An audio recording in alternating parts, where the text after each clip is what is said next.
بسم الله الرحمن الرحيم. باب بر الأم. عن بهز بن حكيم عن أبيه عن جده قلت يا رسول الله من أبر؟ قال أمك. قلت من أبر؟ قال أمك. قلت من أبر؟ قال أمك. قلت من أبر؟ قال أباك ثم الأقرب فالأقرب. دا دویم باب د امام بخاری رحمه الله په خپل کتاب کې لګولې دی. مخکې باب کې د مور او پلار حقوق بیان شو، دا غي سره احسان کول. نو اوس مور او پلار دې کې کم یو ډیر حقدار دی چې هغه سره ډیر احسان وشي او ډیر اهتمام وشي. دا امام بخاری رحمه الله په دې باب کې ذکر کوي او دا د امام بخاری رحمه الله په فقاهت باندې دلالت کوي. هغه ابواب لکه مخکې درس کې هم موږ ته اشاره وکړه. اول عام د مور او پلار حقوق، بیا په مور او پلار کې څوک ډیر حقدار، مور ډیر حقداره، هغه تر مخکې کلو په دې باندې باب ولګو. دریم نمبر حدیث په دې باب کې هغه د بهز ابن حکیم رضی الله عنه چې دا جلیل القدر صحابي دی او په خراسان کې دا وفات شوی او غزاګانی هم کړي دي. دا د خپل لیکنه نقل کوي، وایي چې ما رسول الله صلی الله علیه وسلم ته ویل یا رسول الله من ابر؟ څوک دی ډیر حقدار چې زه سره احسان وکم؟ په احسان باندې څوک ډیر خېګړه باندې ډیر حقدار څوک دی؟ نبی صلی الله علیه وسلم فرمایل امک استامور. قلت من ابر؟ بیا مې ورته ویل چې څوک دی ډیر حقدار؟ بیا راته ویل امک استامور. بیا مې ورته پوښتنه کو په دریم ځل سره بیا ویل استامور. په څلورم ځل مې ورته ویل، بیا راته ویل اباک استافلار. ثم الاقرب فالاقرب. بیا د هغې نه بعد څومره چې تا ته نږدې وي، د فلار نه بعد چې تا ته نږدې څوک وي د هغې سره احسان کول. په دې حدیث کې لوی شان د مور ذکر دی چې مور واقعا د هغه هستی ده چې دې مثل نه پیدا کیږي. نو په دې وجه باندې د دې سره احسان درې ځلې نبی صلی الله علیه وسلم بیان کړی دی. یعنی د الله د حقوقو نه بعد په انسانانو کې مور او پلار، په مور او پلار کې بیا مور، دا درې ځلې حق لري. امام نووي رحمه الله فرمایي وجم دا دوی چې هغه ډېر مشکلات تیر کړي دي. 9 میاشتې تقریبا عادتا په خېټه کې دا ساتل دا وړه خبره نه ده. یو دونه شی اضافت څنګه ته واچوه همیشه دپاره شپه ورځ تا سړی تنګوي. 9 میاشتې ته په خېټه ساتلی، د تا سره کار هم کړی دی، د تا سره خدمتونه هم کړي دي، د کور کار یې کړی دی، د خپل خاوند خدمت یې کړی دی، د نورو بچو یې کړی دی. زموږ په معاشره کې بیا د نور کور هم ور په غاړه د دومره خدمتونه کړي دي سره د تا همدغه رنګې بیا زیږولو کې تکلیف او بیا 2 کاله ته په غی کې ساتلی، دا مشکلات په تا باندې تیر کړي دي. ستا بیماریانې، ستا وینځل، دا ټول شوګیرونه د شپې ورته بار بار راپاڅېدلی، دا ټول واقعا چې دا 3 ځلې حقدار حق لري.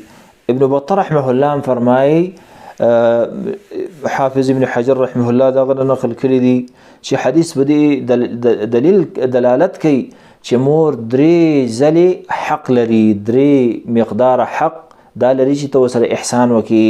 د دې دا مطلب نه عزتمند چې پلار به ورته نه، پلار سره احسان دی خدای مطابق 3 چنده بدا کې، 3 چنده به دې سره اضافه کې، دا دومره حق لري.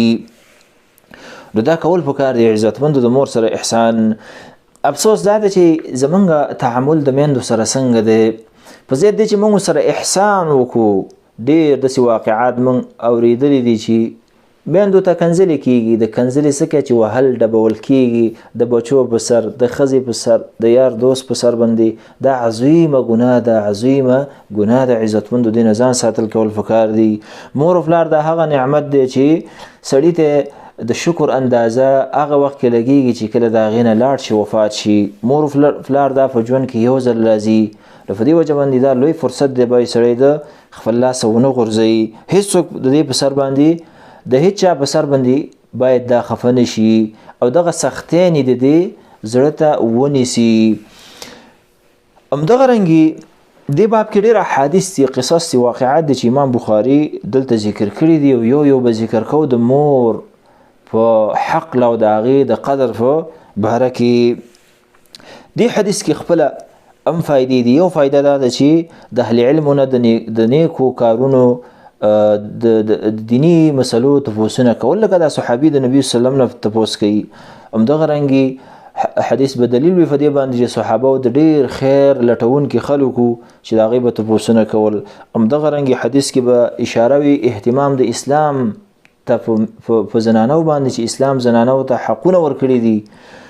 هغه خلک چې چغې وایي چې اسلام حق نه دی ورکړی، دا بېځایي. دا ګوره څومره اهتمام چې مور په بچي باندې دونه تکلیف تېروي، له دا یې داسې نه دي کړي چې پلار او مور یې یو ځای کړي دي، نه، دې له 3 چنده حصه دلته ورکړې ده.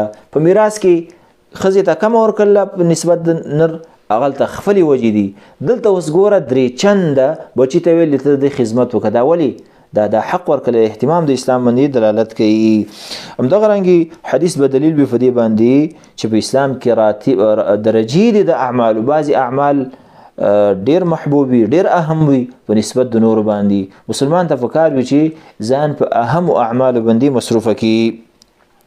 څلورم حدیث چې هغه اثر د عبدالله بن عباس تنهو هغه ذکر کړی دی. عبدالله بن عباس تنهو ته یو کس راغلی، انه اتاه رجل فقال، وتويل إني خطبت امرأة فأبت أن تنكحني وخطبها غيري فأحبت أن تنكحه فغرت عليها فقتلتها. یو سړی ورته راغلی وایي عبدالله بن عباس ویو زنانه ما غوښتله زه په نکاح سره واخلم، لیکن هغې انکار وکړو.